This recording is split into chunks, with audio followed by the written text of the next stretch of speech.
Today is Wednesday, May 27th. Dear playlisters, we invited artist Israel Solomon to read the newsletter for you today.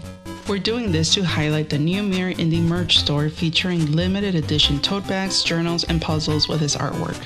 You may have seen Israel's paintings at Butter or the Children's Museum. His works stand out for being colorful with people and objects painted to look like bright shapes with hard angles.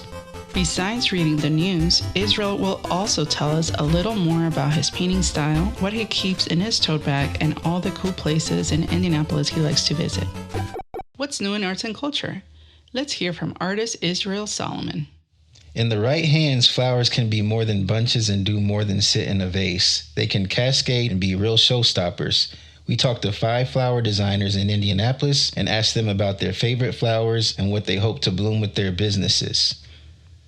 Westside residents are building excitement for a future art campus along Michigan Road, where the old Crooked Creek neighborhood used to be.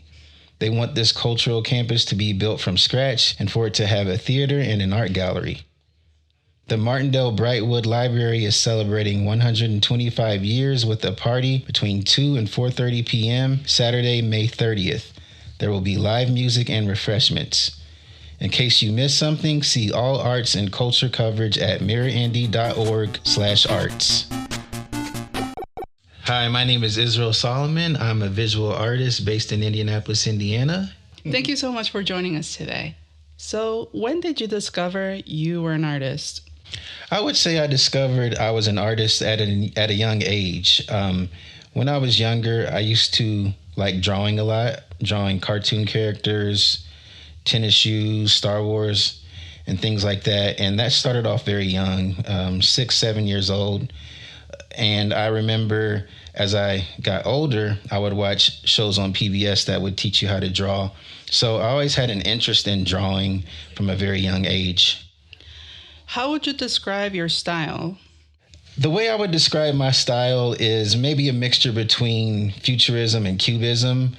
When people view my artwork, the first thing they normally say is cubism, and then I also hear others say futurism. So I would say those two worlds are merged together.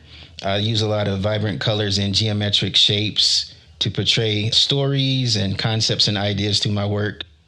So now that you have a very cool tote bag with your own painting on it, what do you carry in it? I'm a pretty simple guy, so I carry my headphones and my iPad with me. I use my iPad a lot for designing artwork and coming up with concepts, and my headphones I take to the gym so I can listen to music and podcasts. So pretty simple guy.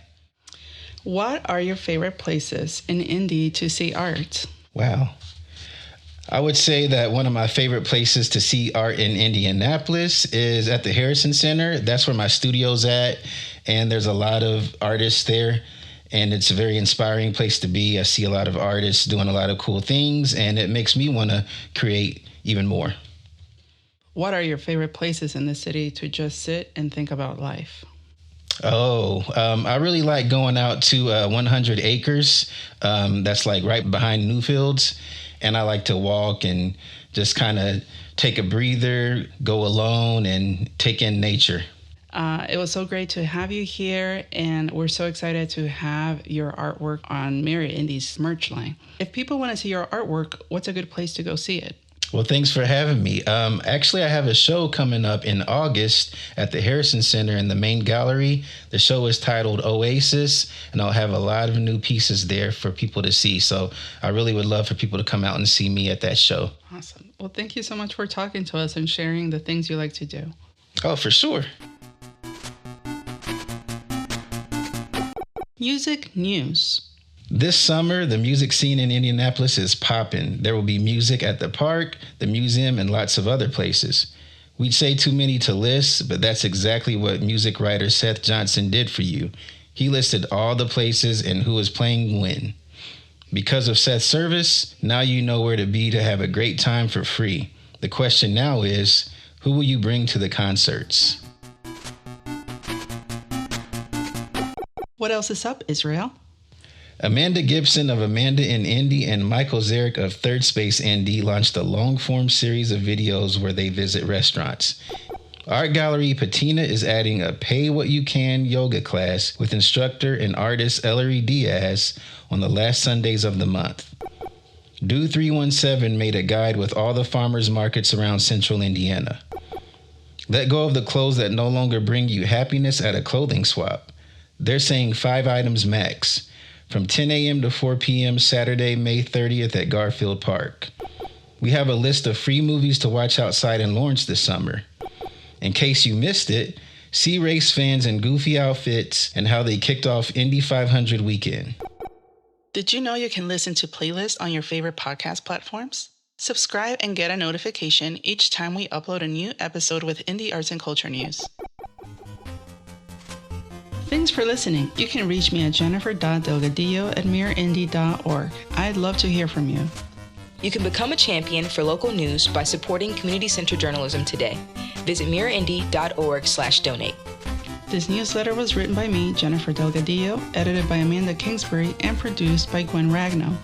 Playlist illustrations are by Rebecca Nolan. The audio version of this newsletter was recorded and edited with Joseph Kilborn. The music in the audio version of this newsletter is Treasure Everywhere by Forestero.